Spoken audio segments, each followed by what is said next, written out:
Snap, tackle, pod. Here we go. Smile, Dion. It's week Hey, 8 I've got a really of the high tasty school piece of football pizza over season. here next to me, so I'm in a very good mood. You got pizza? Pizza. I'll I won't name names because they're not a sponsor. Not that we have a pizza sponsor that I would take a pizza make sponsor. mad. Let's I'll take a go. pizza sponsor. I'll tell you, I like me some Papa Throw it Murphy's. out there. Maybe they'll be like, you know what? We owe them some pizza because they said our name. Maybe Stab Tackle Pod could be sponsored by Papa Murphy's. I'm a big Papa Murphy's Let's fan. go. Let's go. My I'm wife, in. she likes it, but sometimes it's not the best thing for her. But she The take and relented last bake night. is worth it, man. Take and Yes. bake. We got 3 pizzas last night for a very reasonable cost and one whole pizza that I will be eating for lunch the rest of the week. So, Listen, they'll have to do a dual sponsorship here because we don't do the show together. We're in different yes. locations, so we're going to need a Kansas side and Missouri side sponsorship here. Although I'm on the Missouri side today, Mick Shaffer of KSHB 41 at work here. Dion Clisso of PrepsKC.com. You're at work at home slash Home as home. always. I sound Yeah, better this week. I'm not dying like I was last week, so we're getting this that's a thing out on positive. time, so that's Yeah. good. Yes, and Yeah.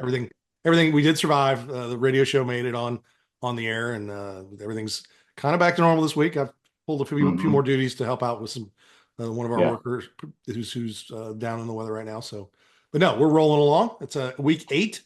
Um, Here in Blue Springs, it's I guess still called Community Unity Week, as Blue Springs South are playing. Okay. Both That's a with big winning, one. both with winning records, and that I could be wrong about this They because both 5-2, they're right? both 5-2, and maybe I probably need to check this before I say this because I think they played there for about the 6-7 year stretch. They were playing like in week 3, so they both could have been 2-0 or 1-1. And but the latest they played in a while with both having winning records easily um, since before 2015. Yeah. Back when they both were on the run of going to state championship. I think it was 11, 12, 11, 12, 13, 15 were Blue Springs or Blue Springs South. Both of them had. We got Blue Springs South, Rockhurst, all with 5-2 records. They're Yes. all kind of maybe at the close to the same level. Feels like the old days. Yes, it does a little bit. But no, there's a couple weeks ago we had these blockbuster games and now it's like positioning games. Like, the blockbuster ones were fun and we had some big time. Now it's like, hey, we need to beat the guy across the field because they either could be in front of us or behind Yeah, us, or we can't afford to lose another game and lose another yeah, spot in our district in Missouri side or in that east or west or that west east bracket on the Kansas side. So yeah, it's when you get down the last 2 weeks, it's almost playoff feel.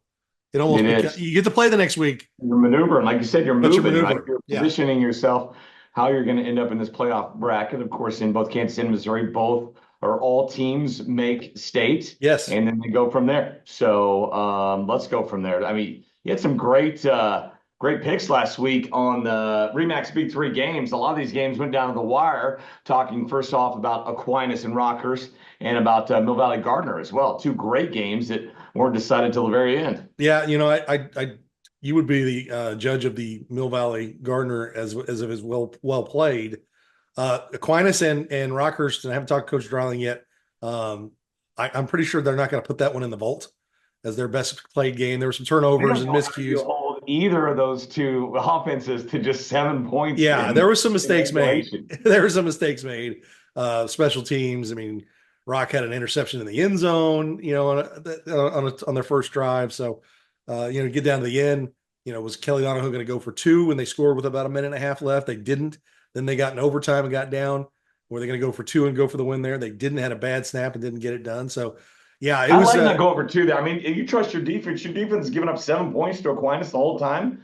Well, why can't they get a stop on from the 10 in I high think school that overtime? the general thought was from the people that were in my little text chain was that Aquinas is so good from 25 yards in that they can 3 and 3 and 4 and 3 and just grind you. Well, and it's high school. They start at the 10. Yeah. So No, in Missouri it's the 25. oh, they do in Missouri? On Okay, on so the on the Kansas real is side, the we 10. we play the real overtime over here on the Missouri It side is of the pretty state. close. 10 yard line is pretty close. 10 yards, like, I'll give you that. It's like you can be a bad offense, but yeah. just luck your way Yeah, into fall 10 forward yards. 3 times and see what Yeah. happens. But no, that was a great game, and the Mill Valley game was following that one as well, and that was back and forth. And Sounds like another good offensive performance by Mill Valley, and Gardner's Yeah. hard to stop too, though. I mean, that's those two teams could be battling for state championships down the line again They this year. could. It's a great rivalry. Played 5 years in a row. I think it's three for Mill Valley, two for Gardner in that time. It's such and a lot of respect between both sides. There was no after the play stuff, right? No late hits, right? The coaches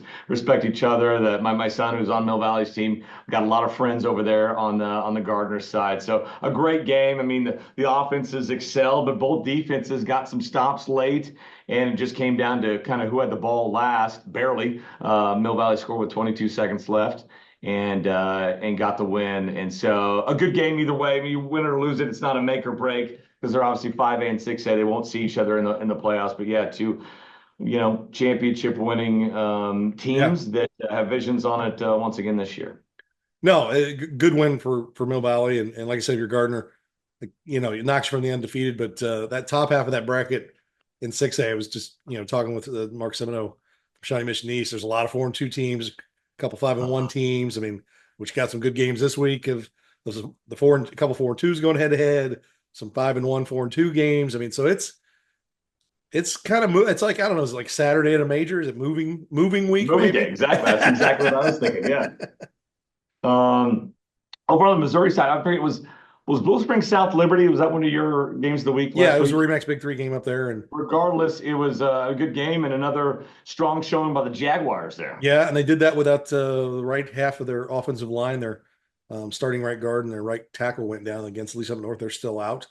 So that kind of shows the depth they have on their offensive line. But Liberty fought back in that game. Every time it looked like Blue Springs South was going to go up by three scores or more, Liberty fought back and it ended up being a 17-point game, 41-24. So, Liberty's got a big one this week against Oak Park. Blue Springs has got Blue Springs South, or Blue Springs South has Blue Springs at their place. So you can't sit back and wait because, especially on the Missouri side in those Class 6 districts, the head-to-head is so with all these teams when they redid the conferences and made the gold with all the Lee Summits, all the Blue Springs, the head-to-heads, in those leagues, and with Liberty North especially, and then Blue Springs South having Liberty on the schedule, those head-to-heads are going to be so huge because Blue Springs South, if they lose this week, they could go from being the 1 seed to the 4 seed real fast.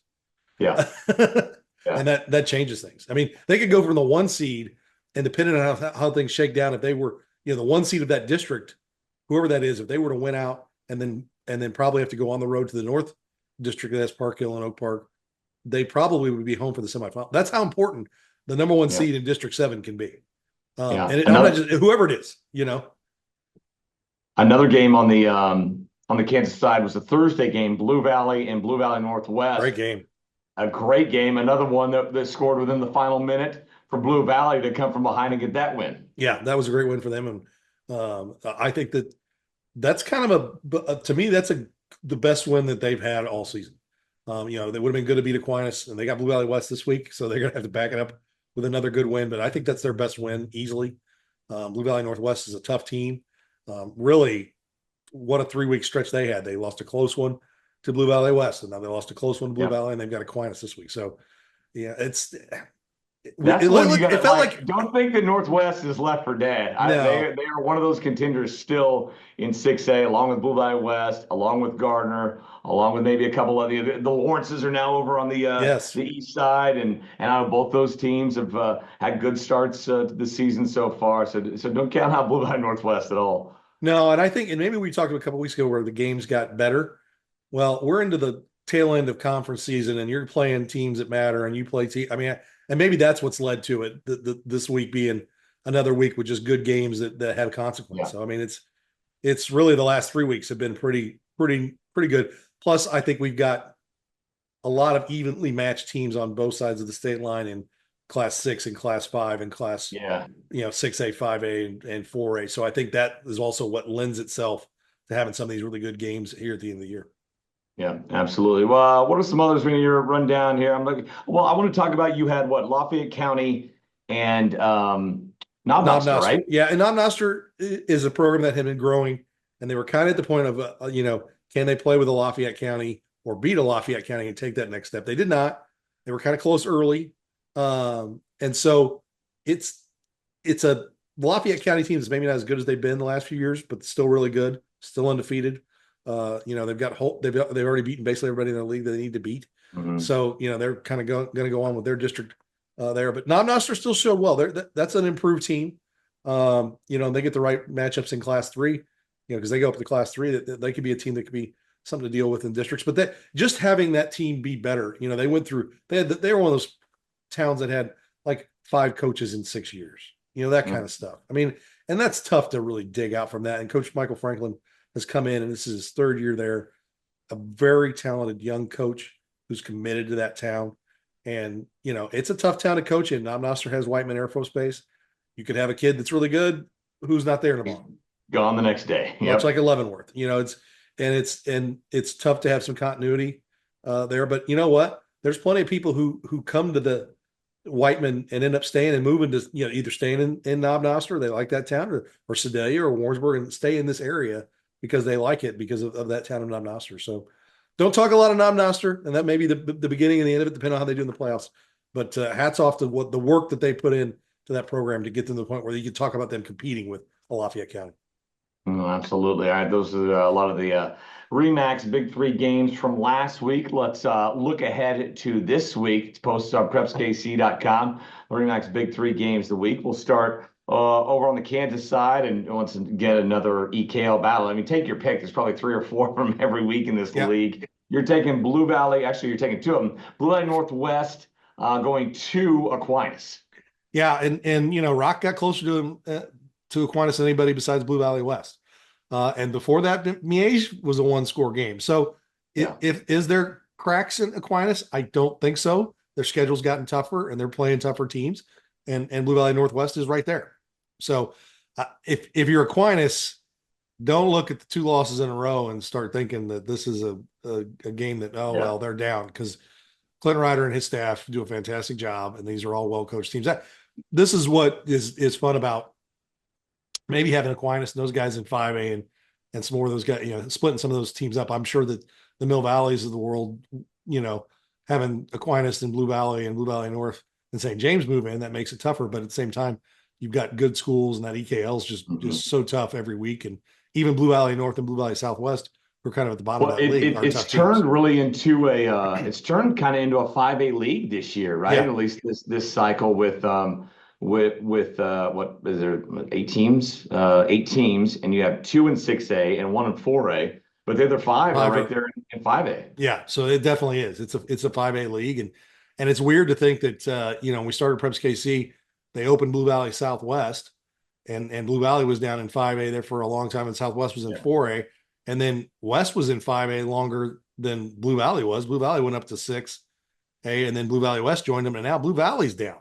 In 5A. So it's weird how and maybe that's because they've got a few more, older subdivisions where people, kids have graduated and they're still living there, and younger families haven't moved in. But no, Blue Valley is one of the smaller ones, where West and Northwest are the two big ones, and there's still construction going on. And Northwest is kind of landlocked. I think that they're who they are. Same with North's landlocked, and those are maybe some older neighborhoods there in Overland Park that you have, like I said, people move out. It's the same kind of thing you saw in Oak Park and North Kansas City and places like that, where neighborhoods get older. The Shawnee Mission schools, like Shawnee Mission South, dropped into 5A there for a while. So it's just a change. It's weird how it all kind of shakes out over time.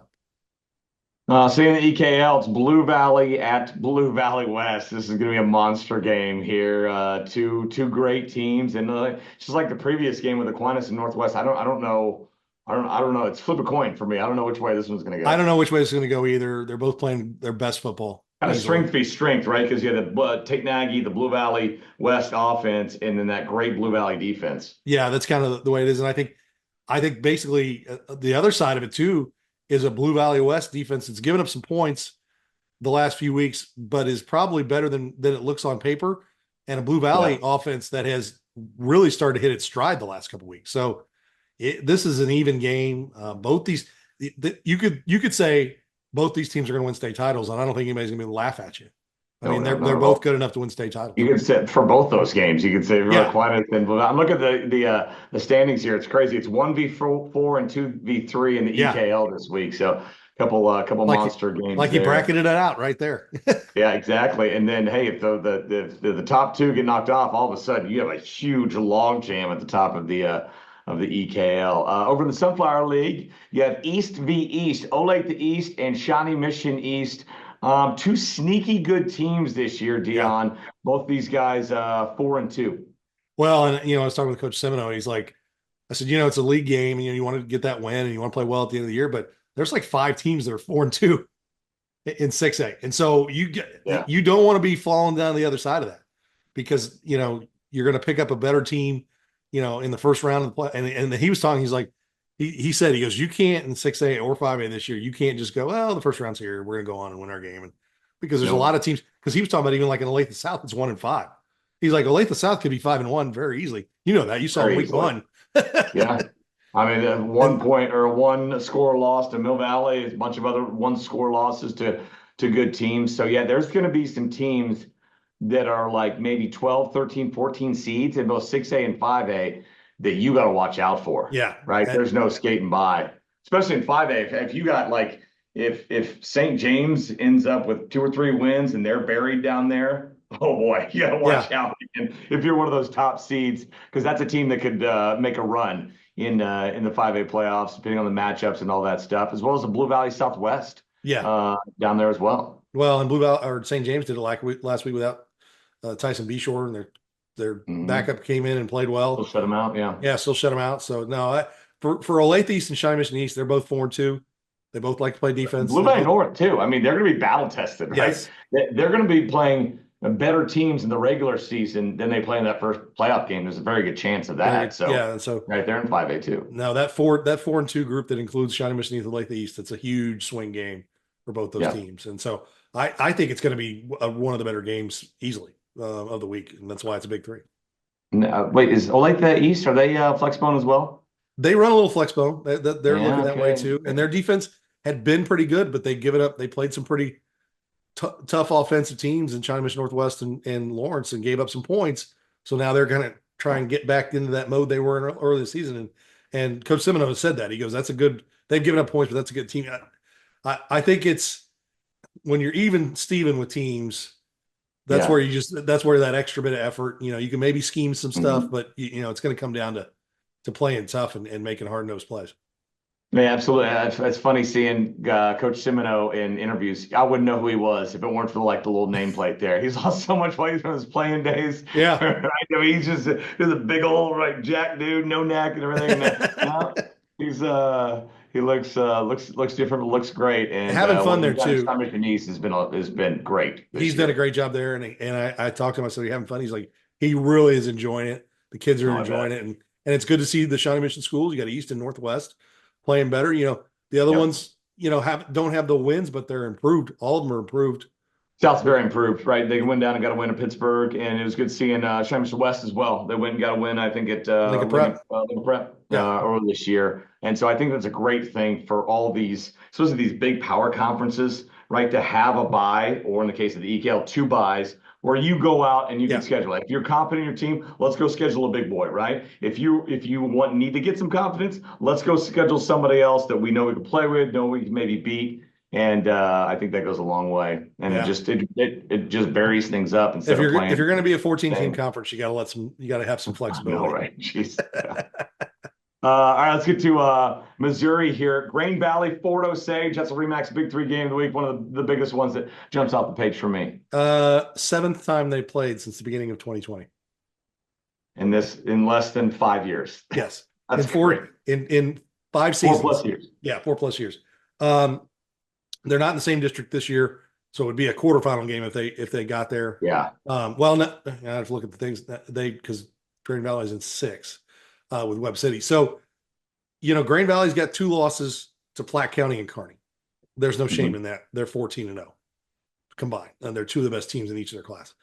Fort Osage, a couple weeks ago got shut out by Oak Park 34-0, bounced back, beat an improved Ruskin team pretty handily, and beat a Raytown team that's a lot better than what their record looks like last week. They've done it without River Peppers. I've heard he's warmed up a little bit. He coming back? What's the deal there? Maybe, don't know, but Anthony Thompson, whose older brother is known to many people as Skylar Thompson, Yeah. who's one of the best linebackers in the Metro and in the state of Missouri, has stepped over and quietly, oh, by the way, he's got almost 700 yards rushing rate. And he's, been and helped settle their offensive situation. Their starting quarterback who got hurt in week 1 broke a wrist. Well, he can still play corner, so now he's back playing corner. And by the way, the guy who came in for him, oh, he's now started for 6 weeks for Fort Osage. Yeah. So they're Yeah. starting to get healthy and get things going. And Green Valley counters with a team with a veteran offensive line that is, all they're doing is churning out another guy in Robert Palmer who's on his way to possibly 2,000 yards again. And defensively, they had a defensive lineman go down, but he's coming back. So both these teams are kind of getting close to full strength. They know each other well.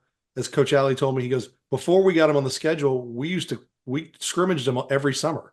He goes, so we feel like we've been playing them for 15 years. Yeah. Even though there's only been, going back to 2020 when they got on the schedule. Yeah. Palmer's still averaging over 10 yards a carry, 7 games into the season. If you get on Huddle and watch, I mean, he's clean to the second level a lot of times. Yeah.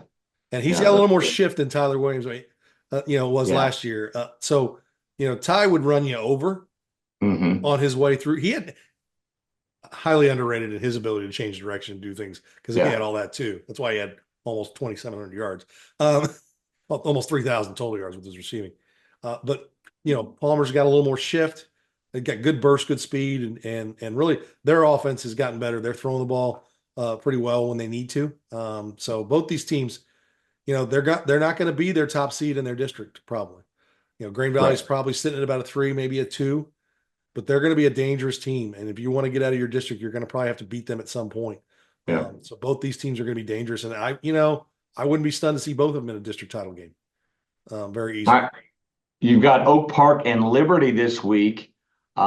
Is this a bigger game for Oak Park or Liberty? Oak Park looking to be that number 1 seed in their district. Liberty looking to maybe not get buried, right? In what's been a great District 7 this season. Yeah, if you're Liberty, you gotta be careful. And I think if you're Blue Springs South, you're rooting for Liberty too, because you want to keep them between you and Liberty North or Blue Springs, if you beat Blue Springs. So, but if you're Oak Park, you got this game and then you close with Park Hill. If you want that district top seed, you got to win this game and you got to close and beat Park Hill. Now you might be able to follow this game, follow the 2 spot, and then beat Park Hill and get the bump. But you definitely want to have that room and kind of get in there. That district is wide open. I think there's 3-4 teams in that district that can do damage in Class 6. But no, that Park Hill, Oak Park, North Kansas City district is definitely interesting. And then you've got Liberty, and then with Blue Springs South, Liberty North. I mean, it's definitely going to be both those teams need to win that game. I mean, you always need to win. It doesn't matter what week it is. These 2 teams need to win this game to kind of get themselves in a good position. I like the Missouri side a lot in that, like, so on the Kansas side, you basically bottom out at 5A. There's a couple 4A teams. There's not a whole lot of smaller schools under 4A, really, I guess. You have the Lewisburgs and the Pipers, Eudores, all in for it. But under 4A, not a whole lot out there. Bishop Ward. But in Missouri, you have a lot more of those smaller schools, and you got Pembroke Hill and Summit Christian in Class 3, I believe. Summit Christian in Class 3, Pembroke Hill down in Class 2. They're in 2, okay. Yeah, they're down in 2 now. Pembroke, really good group of seniors, played really well. They've got a 2-0 win in their belt. They've got a 65-point. And that wasn't a forfeit. No, it was a tough defensive game against Kip. So, and that's a well-coached team. We all know Sam Kanopic and then Greg Smith, who came over as his offensive coordinator, former Pleasant Hill and Smithville coach. And it's Pembroke Hill. Do they have the biggest, baddest athletes in the world? No. They've got some kids who are pretty smart and they play well together and, play hard. And they're fun to watch. And then, Summit Christian, they've got a great win against University Academy, 24-21, where they had a freshman quarterback come off the bench a couple weeks ago and lead them to a game-winning field goal. They're 4-2 and they're a pretty solid team. At Crossroads has got a lot of teams that are alike. Pembroke's got the undefeated record, but your Van Horn and your Summit Christian, University Academy, and St. Michael, they're all real similar, and they've all kind of beaten each other, somewhere in that mix. Pembroke's the only one that's come through unscathed. They've got Van Horn next week, so they're closing with 2 pretty solid teams. So that Crossroads is, when adding Pembroke Hill a couple of years ago, they had St. Michael, and then they added Pembroke Hill. has really got to be a pretty solid conference. Who knows? Maybe a Kip would join that group too, and that would make that group even as Kip gets. This is their first year with seniors, so they look to Yeah. be a team. That'd be a good landing spot for them as well. Yeah. All right, let's take a look at some Simone Award candidates, man. I want to highlight this kid, Larry Porter from Raytown. He's got Yeah. 58 catches this year, Dion, over 1,000 yards through 7 games. That's more than 8 catches per game. He's averaging 17 yards a catch, 143 yards a game. Not even close. No one else is even close to him in No, this. it's not even I can see this close. kid play. Yeah, I need to get on Huddle and check him out as well. And he's definitely, when you talk about Taylor Award, he's definitely a guy that you want to keep an eye on because he's putting up numbers. And that Raytown team, got a new coach this year in Anthony Morgan, who is a Raytown teacher and had been in the building and had coached, like some lower level basketball and stuff like that. He was on the Van Horn staff. I'm assuming it's a connection with William Harris, who's the Raytown South coach, who used to be the Van Horn coach, and they had him on the staff at Van Horn, a very good staff. And then he took over at Raytown. And really, from what I've heard, that team is really more disciplined than they've been in the past, and really, just had a change there, and the kids have bought in. So that Raytown team is definitely, even at 4-3. They close with William Crispin, then they get Platte County the last week of the season. But that's a guy who's putting up big numbers week in, week out. Yeah. So. And it's funny. I think of this school as the Frontier League, 3 yards cloud of dust. But Lewisburg has a guy that, when it comes to receiving, is leading the Kansas side. Miles Vos, maybe it's VOHS. 111 yards per game. They got a quarterback thrown all over the place. What gives in Lewisburg here? Lewisburg's pretty balanced, and we know with Ashton Moore and some of the guys they've got there. And this is the question: is this the year that someone not Catholic is coming out of that East bracket? And Lewisburg's definitely. Dude, that's going to be wild because if Miege is 1-7, 0-8, they're a 13 going in. Are they still the favorites to win 4A? Because they might be. But yeah, I mean, there's the other schools are looking like, okay, Aquinas and St. James are out. Yeah. Right. And there's Miege sitting looking vulnerable, although they played better football these last few weeks. I joked there's no let up. There's no let up in the EKL. Well, let's look at their schedule the last 3 weeks. They played at the time #1 Rockhurst. Then they played #1 Aquinas. And then they played #1 Cardinal Ritter in Class 5 in Missouri.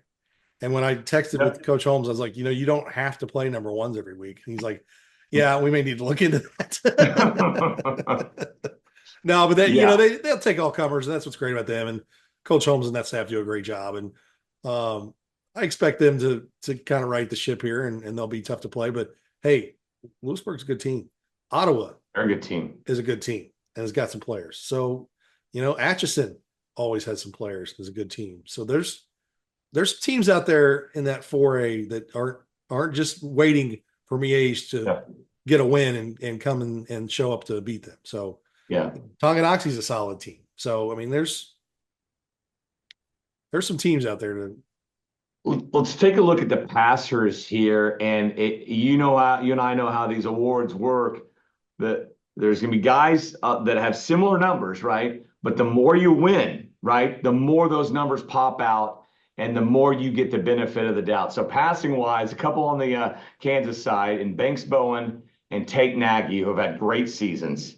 And on Missouri side, you have Zane Thomas of Park Hill and Braden Lehman of Lee Summit, a kid and a team we're not talking enough about. Yeah. I feel like those four are kind of all in the same boat to where, like, you keep winning, all of a sudden that stock's going to rise tremendously for your Simone candidacy. I agree, and I think that they'll sort themselves out probably as it gets closer to that. But those four guys definitely are having great seasons in terms of throwing the ball. And it's kind of funny when you come into a season, a guy like Tillman Martin at Liberty North is a very talented guy, but they're not. They're more running the ball. They're more, they aren't really they aren't throwing as much as they used to. So his numbers aren't fantastic this year. Still good quarterback, and they're a dangerous team. But it's a kind of a transition year. Blue Spring South quarterback Aiden Wilhelm, fantastic quarterback, one of the fastest guys running the ball. But they're a run heavy team right now when they have to throw what they do. So there's teams that are more throw heavy, and those guys put up more numbers. And you talk about Blue Valley West, and Banks Bowen also does on the ground. He's on his way to at least maybe 1,000 yards rushing and 2,500 yards passing or so. So, he's kind of a lot of the offense. So though they've been running the ball with tailbacks, and which is probably not a bad idea to keep him healthy as time goes on. Yeah.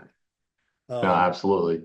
And the running backs, just kind of the same crew, although kind of Reggie Reese of Mill Valley is kind of distancing himself on the Kansas side, still over 200 yards per game, 14 touchdowns through just 6 games, and over 1,200 yards. But on the Missouri side, you got Hicks and Palmer. Are kind of those the two that you're looking at? Yeah, those two right there. And they're going to have to be, as we talk about those 3 guys who are tailbacks, they're going to have to put up good numbers for their teams to go deep, because that's a lot of what those teams do are based on those guys. And they're going to need them to put up yards, and teams are going to come in to stop them each week, especially if they get late in the regular season. And when it comes to postseason, they're not going to let, teams are not, I'm not saying they won't let, but they're going to come and say, Mill Valley, this guy's not getting 200 yards on us, or, it's already happened. They've tried their best.